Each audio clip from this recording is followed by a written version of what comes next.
Hello guys, કેમ છો બધા? જો અમે આવી ગયા છે ક્રિકેટ મેચ જોવા, જે હતો રાજકોટના ખંડેરી સ્ટેડિયમમાં. તો ત્યાં ગયા તો બપોરના 1-2 વાગે ત્યાં ચાલુ થવાનો હતો મેચ, જે ઇન્ડિયા અને સાઉથ આફ્રિકા વચ્ચે હતો. પછી ત્યાં ગયા તો ત્યાં ઓલા જે હોય છે ને તિરંગાનું જે ટેટુ કરાવવાનું, એ પણ ઉમેશે કરાવી લીધું. પછી એ કરાવીને પછી આગળ વધી ગયા. ત્યાં તે દિવસે ઘણા બધા લોકો જે બહાર ગેટ પાસે ત્યાં જે ટી શર્ટ ને બધું જે દિવસે બધા લોકો લેતા હોય છે ને, એ બધું વેચાતા હતા, એ બધું હતું. તો ત્યાં જે આ જોયું ને અમે, તો ત્યાં બધું તિરંગાનું જે ટેટુ હોય છે એ બધું કરતા હતા. તો ઉમેશને મન થયું કે હું પણ કરાવું, તો તેમને પણ એ કરાવી લીધું. પછી અમે આગળ અંદર ચાલતા ચાલતા ગયા. એટલી બધી ભીડ હતી તે દિવસે.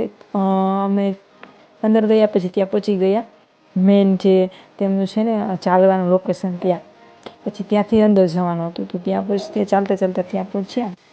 પછી ત્યાં પહોંચતા ઘણો 1-2 કલાક નીકળી ગઈ. અમે ત્યાં નીકળ્યા, ચાલુ થવાનો તો મેચ થઈ ગયો હતો. અમે અંદર ગયા તો ચાલતા ચાલતા ત્યાં ગયા. અમે ત્યાં અંદર ગયા, જે જગ્યાએ તો અમારે જ્યાં બેસવાનું હતું ત્યાં અમે જોયું તો ત્યાં તો બહુ કેટલી બધી જગ્યા ભીડ હતી, બેસવાની જગ્યા નહોતી. અને જ્યાં જગ્યા હતી ત્યાં બહુ જ તડકો આવતો હતો, લોકો ત્યાં બેસતા ન હતા. તો પણ છતાં અમે તડકો આવતો હતો છતાં પણ ત્યાં જગ્યા હતી ત્યાં ગયા. પછી ત્યાં ઘણો ટાઈમ 1-2 કલાક ત્યાં બેઠા, જ્યાં સુધી તડકો સાવ ત્યાંથી વયો ન ગયો ને ત્યાં સુધી.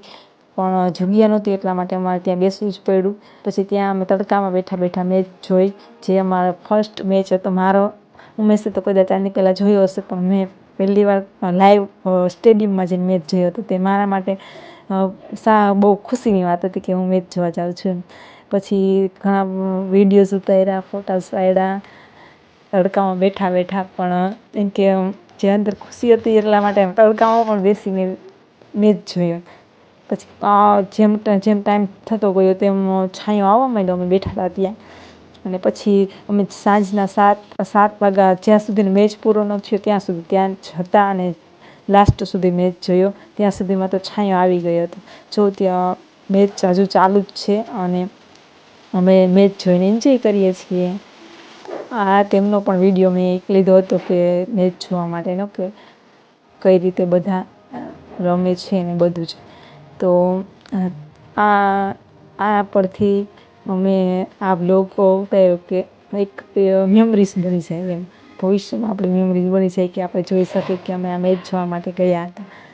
તો તમને પણ જો આવા અમારા વિડીયોઝ જોવા હોય મારી આ ચેનલમાં, તો મારી ચેનલને સબસ્ક્રાઈબ કરી લેજો અને વિડીયોઝને લાઈક કરી દેજો. અને આવા જ વિડીયો જોવા માટે, વધારે વિડીયો જોવા માટે થેન્ક યુ સો મચ.